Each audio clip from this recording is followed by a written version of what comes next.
আমরা এই কথাগুলো কিন্তু বসে বলতে না না না বসে না তো ভাই, আপনার মতো চলবে না।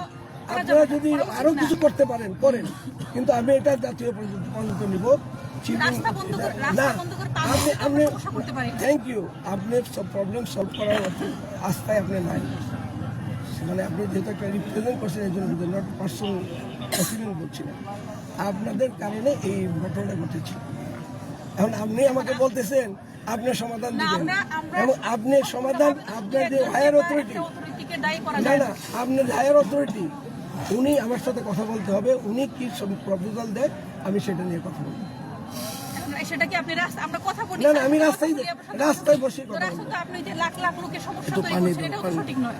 আমি তো বললাম লাখ লাখ লোকের, না না তো অন্যদের রাস্তায় হাঁটলেন, আপনি তো ভিন্ন কিছু হবেন, ভিন্ন আমরা তো পিঠে আঘাত পড়ার পরে হাসপাতালে ভর্তি হওয়ার পরে এখানে অবস্থান নিয়েছি।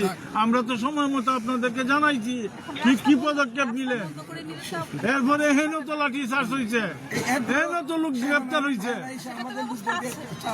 আরো করেন। না বারবারই তো আমার লোকে আহত করলেন আপনি আসার পরেও, আপনি আসার পরেও আমাকে আহত করছেন।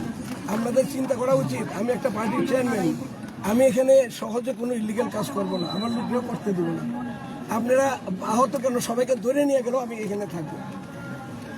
যদি আপনার যেহেতু প্রবলেমটা আপনি করেছেন, আপনি হায়ার অথরিটির সাথে আমার কথা বলছেন। আমরা তো এই সময়টার মধ্যে কোনো ক্ষতি করি নাই, একটা গাড়ির মধ্যে হাতেও স্পর্শ করি নাই।